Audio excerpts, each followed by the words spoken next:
Okay, so hopefully I'm understanding your question right. I think you're asking three different things here. So how pH affects enzyme, and then another one about plant cell organization, and then another one about osmosis required practical. But let me know if I'm doing it wrong. Let's go over the first one. This is how pH affects enzymes. Let's firstly do a quick recap of the enzyme. An enzyme is basically a biological catalyst that speeds up chemical reactions in living organisms. Now, that living organisms could be animals, humans, even plants as well, anything that's living basically. In the exam, that's the exact definition that you can say.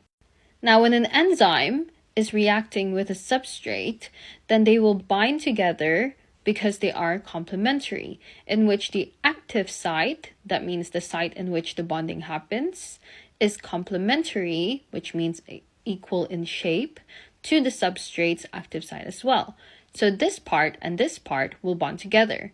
And if that happens, then this can break apart. The substrate can break apart to be used for other reactions. Now, the enzyme can be affected by temperature and pH. In the case of the pH, whether it's an increase or a decrease, it will change the shape of the enzymes like this.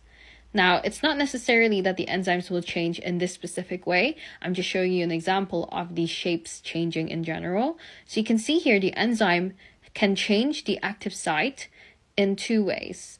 And because of this, the substrate will no longer fit into it. It's no longer complementary. And hence, if it's no longer complementary, cannot bind and therefore cannot break down the substrate. Now let's go into a little bit more detail, especially if you're doing A-level biology, then this is what you're looking for. Enzymes are proteins, and what we know from proteins is that they have 4 structures. So in the primary structure, you can imagine it to be like the amino acids not bonded together yet. But then in the secondary, that's when they start to link up. And then the tertiary, that's when they start to form bonds in between them. And then in the quaternary structure, that's where they finally make their form.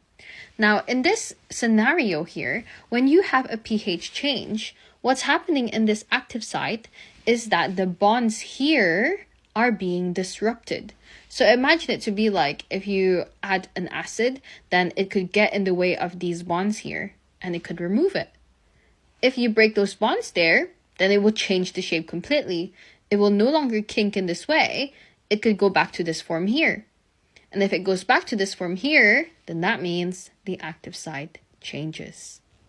So that's the backstory behind that. I'm going to go into plant cell organization in the next video. Let me know if you have more questions.